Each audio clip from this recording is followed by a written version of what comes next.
আমি তৃণমূল কংগ্রেসের প্রতি কৃতজ্ঞ যে দল আমাকে 2016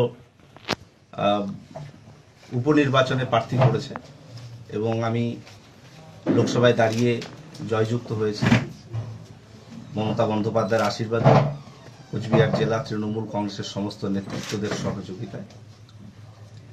আমি কয়েকদিন আগেও স্পষ্ট করেছিলাম একটা বিষয়, যে আমি তৃণমূল কংগ্রেসে ছিলাম, তৃণমূল কংগ্রেসে আছি, তৃণমূল কংগ্রেসে থাকবো। নেত্রী মমতা বন্দ্যোপাধ্যায় আমাকে যে দায়িত্ব দেবেন আমি সেটাই হাসি মুখে সেটা গ্রহণ করব। এ ব্যাপারে আমার কোনো দ্বিমত নেই, কারণ আমি পেশায় শিক্ষকতা করি। আমি নৈতিকতার প্রশ্নে ভীষণভাবে একটা জায়গায় দাঁড়িয়ে রয়েছি। নেত্রীকে দেখে দল করি এবং নেত্রীর আদর্শ আমার কাছে চলার, রাজনীতির চলার পথের মূলধন।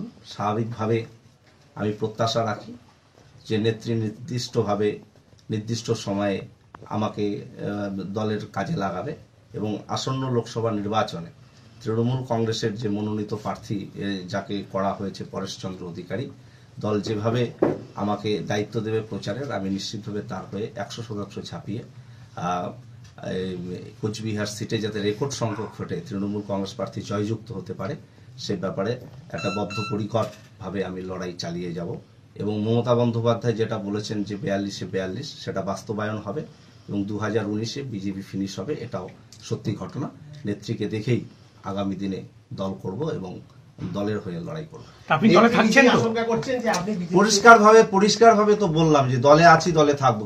কিছুদিন আগেও একই কথা বলেছি, আজকেও একই কথা বলছি। এখানে আর বিস্তৃতভাবে একদম খুব ক্যাটেগরিক্যালি আমি বলবো। আপনার কি মনে হচ্ছে যেহেতু দলনেত্রী নিজেই বলছেন তার ওনাকে কি কিছু ভুল বোঝানো হয়েছে? সেটা নিয়ে আমি কিছু বলবো না, সেটা দলনেত্রীর বিষয়। আমি আমার কথাটা স্পষ্টভাবে বললাম। আমি একজন শিক্ষক, পেশায় শিক্ষকতা করি।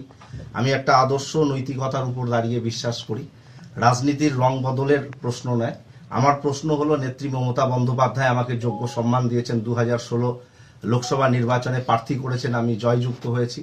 দলের নির্দেশে যতটুকু কাজ করবার করেছি, জেলার যুব সভাপতি হিসাবে যতটুকু দায়িত্ব করবার পালন করেছি, আগামী দিনেও আমি দলের হয়ে 100% কাজ করব, লড়াই করব। এটুকু আপনার অনুগামীরা অনেকেই আশাহত বিষয়টা নিয়ে।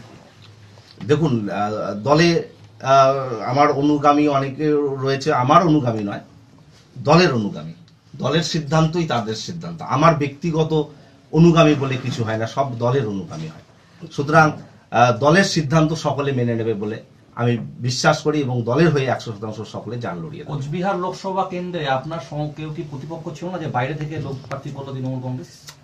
আমি তো বলেছি দলের সিদ্ধান্ত আমার কাছে 100% সঠিক সিদ্ধান্ত। দল সিদ্ধান্ত নিয়েছে, স্বাভাবিকভাবে সেই সিদ্ধান্ত আমি মাথা পেতে নিচ্ছি এবং দলের হয়ে আগামী দিনে লড়াই করব, কাজ করব।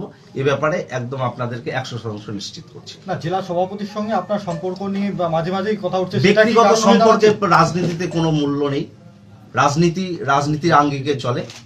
নেত্রীকে দেখে তৃণমূল কংগ্রেস আমরা করি, আমাদের দল তৃণমূল কংগ্রেস, নেত্রী মমতা বন্দ্যোপাধ্যায়। স্বাভাবিকভাবে আমরা সকলে ঐক্যবদ্ধভাবে রয়েছি। আগামী দিনে দলের স্বার্থে দলের সকলকে নিয়ে আমি প্রচারে ঝাঁপাবো। আমাকে যতটুকু দায়িত্ব দেওয়া হবে আমি 100% সেই দায়ভার। বিভিন্ন মহল বলছে জেলা সভাপতির সাথে আপনার সম্পর্কের জন্য আপনাকে মহল সূত্র এগুলো আমার কাছে কোনো বক্তব্য নয়। আমার বিষয়টা আমি আপনাদের কাছে পরিষ্কার করলাম। বিজেপির একটা অংশ দাবি করছে যে আপনি বিজেপিতে গেলে আপনাকে প্রার্থী করা হবে, সেক্ষেত্রে কি বলবেন? কোনো প্রশ্নই নেই। আমি তৃণমূল কংগ্রেসে আছি, তৃণমূল কংগ্রেসেই থাকবো। মমতা বন্দ্যোপাধ্যায়ের আদর্শ নীতিকে সামনে রেখে আমি পথ চলব। পরেশবাবু কতটুকু যোগ্য এই প্রার্থী পদে? নিশ্চিতভাবে 100% যোগ্য। নেত্রী তাকে প্রার্থী করেছেন, আমরা সকলে তার পাশে রয়েছি। কোথাও কি ত্রুটি থেকে গেল মনে হচ্ছে 2.5 বছরে, মানে এইভাবে বদল করে দেওয়া হলো? সেটা আত্মসমালোচনা করবার সময় আসবে নিশ্চিতভাবে, যে নেত্রী নিশ্চিতভাবে তিনিও আগামী দিনে কোথায় কি ভুল হয়েছে, ত্রুটি তিনি জানাবেন। আমি সেভাবে নিজেকে আরো শুধরাবো, আরো নিজেকে পরিপক্কভাবে গড়ে তুলব। অর্থাৎ তাহলে আপনি মানছেন যে আপনার নিশ্চয়ই কোনো ফল্ট ছিল, যার জন্য সেটা এইভাবে কথার পাল্টা কথা, যুক্তি তর্কের এগুলো কোনো মানে নেই। আমি খুব ক্যাটেগরিক্যালি আমার কথাগুলো আমি বললাম। এই ব্যাপারে ক্রস প্রশ্ন করে বিব্রত করার কোনো মানে নেই। আমি একদম ক্যাটেগরিক্যালি বলছি যে আমি তৃণমূল কংগ্রেসের একজন বিশ্বস্ত সৈনিক। মমতা বন্দ্যোপাধ্যায় যা দায়িত্ব দেবে আমি সেটাই পালন করব। এর আগের দিনও বলেছি, আজকেও স্পষ্টভাবে আপনাদেরকে জানিয়ে রাখলাম।